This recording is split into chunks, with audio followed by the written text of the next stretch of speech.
This is 7 movies that I saw last week. Assassin's Creed 2016.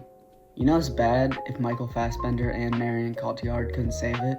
The whole movie was an okay take on the games, but every fight scene was forgettable, and the only good part was the parkour chase scene when they were going in and out of houses and on across rooftops. They spent way too much time going back and forth outside of the Animus. They should have stuck to one or just kept the movie inside the Animus and not mentioned it at all. The revolt at the end was actually kind of cool, like seeing Michael Fassbender in real time on top of a rooftop looking down over Italy or France or whatever it was. This whole movie was like a leap of faith, but it didn't land. Injustice 2021. There's not a lot I can say about this movie. I mean, I didn't love it, I didn't hate it. I thought Plastic Man was carrying the whole movie.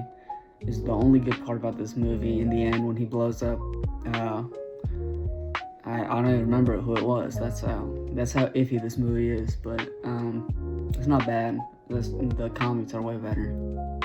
Kiki's Delivery Service, 1989.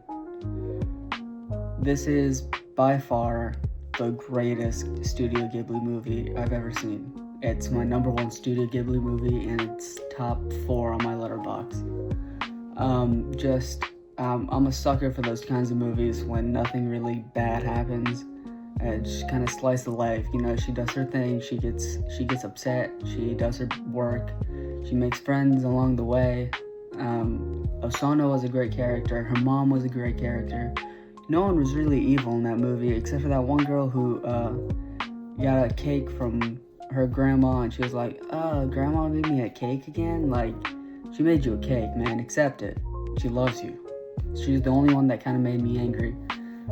But the saddest part of the movie was when the cat, can't remember his name, she couldn't understand him anymore. And I understand that's a metaphor for her growing up and not needing him as much, but still, it was nice to have his sarcastic comedy throughout the movie.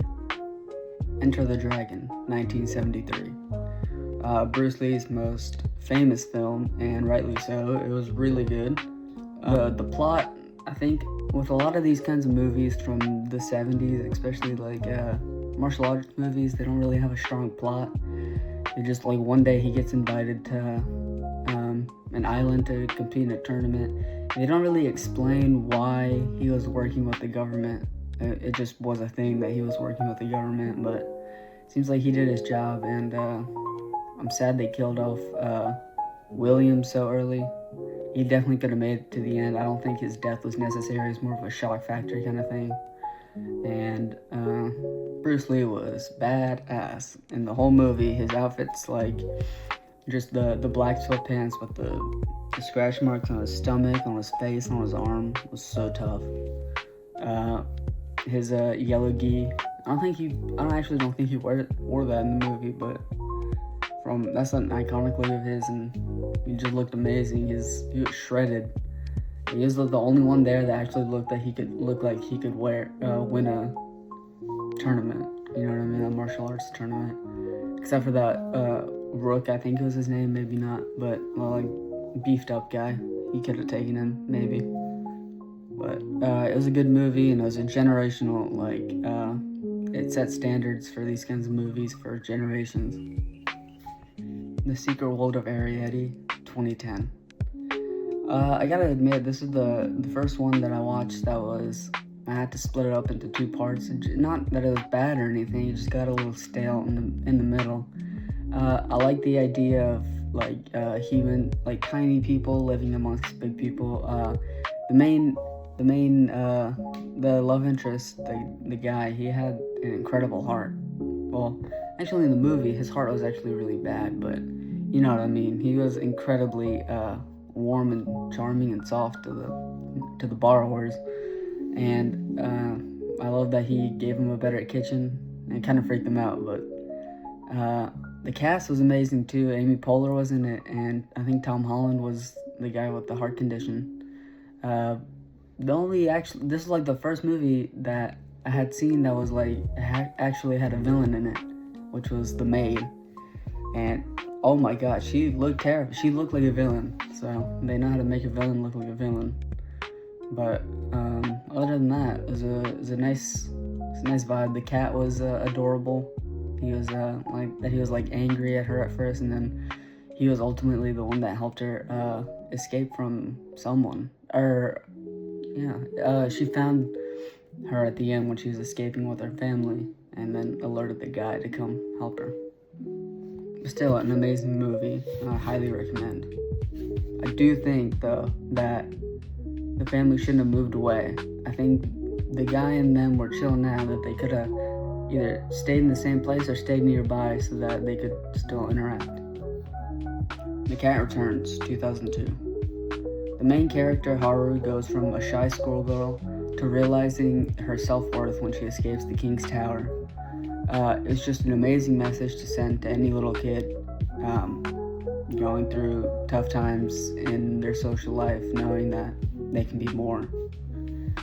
The supporting cast was amazing. Baron and Moon and the crow, the fat cat, Muta. He was amazing. He was funny.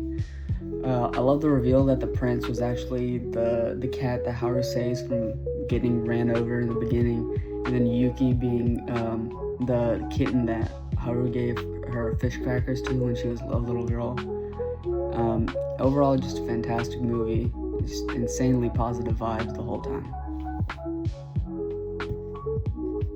Whisper of the Heart, 1995. This was another fantastic movie. Again, Studio Ghibli doesn't miss.